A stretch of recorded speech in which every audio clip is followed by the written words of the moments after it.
Have you ever found that perfect job? You know, the one that you thought was going to be everything? Like many people I've talked to, I once found that perfect job too. Everything lined up. Great title, better pay, impressive company. On paper, it was amazing. And I remember telling everyone how excited I was. This was the opportunity. But within a few weeks, something felt off. The culture didn't match to what I'd been told. The way decisions were made just didn't align to how I work. And instead of acknowledging it, I tried harder. I told myself this was a great opportunity. You just need to adapt. Give it time. So I pushed through. 6 months later, my health was suffering. I wasn't sleeping. My relationships were strained. I was bringing the stress home every day. And I still couldn't figure out, was I the problem?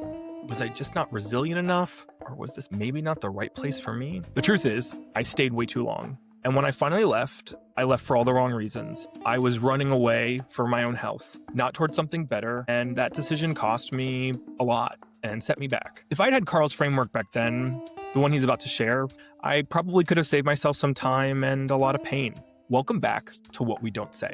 I'm Ken Roden. In this final episode, Carl tackles the question every professional faces, but few talk about honestly. How do you know when to push through the hard stuff versus when to walk away? And then what's the difference between running away from something and running towards something? And lastly, what should you actually be looking for when interviewing for your next boss? Before we jump in, this is our final episode supporting Face It Foundation. Organizations like Face It Foundation provide the peer support that makes recovery possible. You can find more about them in the show notes. Okay, we're jumping into a moment where I asked Carl about toxic environments and what it feels like when you're being picked apart, because sometimes you just can't see it when you're in it. Let's dive in. Well, can you think about either a moment where you did feel like you were being picked at, or you saw that happen to someone on your team, and I don't know, I feel like those stories can be really helpful in people recognizing it's happening to them, because I think when you're in it, sometimes you can't see it. You can't. Yeah. You're like, why am I struggling in this? And it's like, well, you're being picked at, or it's some other thing. Yeah, I can. I'm not going to use names. I will say this. I was, I think, my second vice president level job. I hadn't yet learned the art of dealing with a board of directors. And I had a board and a CEO who was not very good at managing the board. Every single meeting was just harping on what wasn't going well, not recognizing anything that was going well. No matter what kind of presentation we put together, it didn't matter. It didn't matter what kind of presentation we got together. They were so hungry for an exit that all they could do was focus on what wasn't working. Today, I personally wouldn't deal with that today. I don't have to. Yeah. Blessed like that. I think then I did. And we were ultimately successful, but that was an exit that I came through and I felt like it didn't feel great. It didn't feel great. And I still think we shorted on the valuation and we could have done better. Again, they were hungry for an exit. It didn't feel like a success. Yeah. And, again, it goes back to not all exits are great. I made a chunk of money. I accomplished the goal that I set out to accomplish. I think the way it made me feel as an individual is a lesson that I took and really was one of those pivotal moments when I really just dove into my own style and leaned into what I enjoy doing and what feeds me. Yeah. I do think that's a really good example of this challenge of doing what you think you're supposed to be doing because you've got this goal, or you're in a room with these people and maybe they're more senior than you are, they have more power than you do. And you're like, well, I guess I'm supposed to be taking this. But at some point, you're right, you do realize that I don't have to do this. That's right. If I don't want to. One of the things I hear often right now when I talk to actually leaders who are managing younger people is younger people they don't have the resilience to put up with stuff. And I feel kind of conflicted about this because on one hand, I'm like, hey, think life is hard, things are hard. And if you want to achieve a goal, sometimes you got to put up with some really tough stuff. But at the same time, nobody should have to put up being treated, like crap or put through a ringer. And I'm just curious how, maybe what advice you give to someone trying to balance those two things, and maybe what signs to look for, maybe when it's just hey, you got to push through this, and to like, hey man, like this is crap, like move on. It's so funny you say that. I just had this conversation with my son. Look, there are always parts of a job that you enjoy and parts of a job you don't enjoy. And when somebody gives me their notice and says, "Hey, I'm moving on," or whether I'm in a coaching, whether it's somebody in my org or somebody that I'm coaching outside of work, I always ask the same question. Are you running away from something or are you running towards something? Because if you're running away from something, the chances of you ending up in the exact same scenario are really good, Yeah. because you're going to take the first thing that comes along. You know, you need to pay some bills, but you know you can't stand it where you are. If you're not doing the work internally to figure out what feeds you and what you get excited about, and you go to make a move, but you have no idea why or where, you just want to get out of this situation, 9 times out of 10, that is going to be a huge mistake. And you're going to go sideways instead of taking a step towards something you want to go to. So my advice, when you are miserable and you're sitting in an environment that isn't healthy, take stock of what feeds you, take stock of where you're going. Now look, I'm gone are the days where, like when I was coming up, it was, hey, I know I want to be a vice president by the time I'm 30. I know I want to do X by the time. That wasn't the right way to do it either, in my opinion. What I would coach somebody to do today is have a direction. If you know or you think you want to be a CRO, don't lock in on it, but okay, that's a direction. You want to be a CRO. Or, one of the questions I ask all the time, are you shorting yourself by saying, I want to be CRO? Why not CEO? Why not board member? Like, have a longer term direction. And then every move you make, it should be a step in that direction, a step to help fill a skill set gap, a step to help give you experience that you haven't had before. If you can't answer those questions, then you have to do the self work before you take a move. Because 9 times out of 10, I'll say it again, that miserable feeling that you're feeling is going to come back on some level, and you're going to be consumed by it. Yeah. Because you're going to feel like you can't get away from it. Yeah. But if you can say, hey, I know there's good with the bad, this is a step in this direction.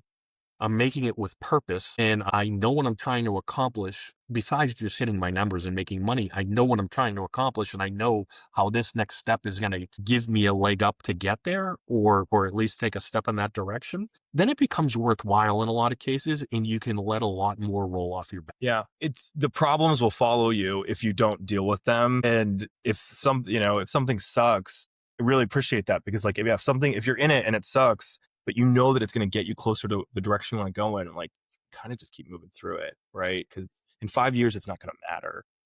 Yeah, the question there, Ken, that's a good point. Like the question there, Ken, is the pain worth the step? Yeah. Right. And if it is, great. If it isn't, then it's time for a move. In that case, I am not advocating by any stretch that somebody stays in a role or in a job where they're being disrespected. They're being like, that shouldn't be the case. I actually think, look, leadership, everybody, there's a million leaders out there. Everybody talks about a lot of the same stuff, but they're all afraid to share. Most are afraid to share the pains that they've been through, and they are playing a persona. If you have a leader who cares, you're going to know it. You're going to feel it.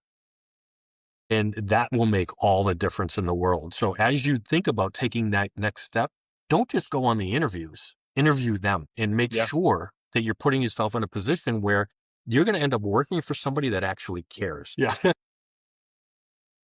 Hey, to wrap us up, I want to ask you 3 questions and get your perspective on some advice that you give to 3 types of people who might be listening right now. The first one is, what advice would you give to someone who just graduated? I think where I would start, the most to the point advice I could give is listening to your heart. You're gonna get into the workforce. You studied. You think you have an idea of what you wanted to do for a living. I think it's unfair to ask somebody at 20 years old what they want to do for the rest of their life. You don't realize it when you're that age, but you're still developing in so many different ways. So pay attention to what energizes you an employee and a person.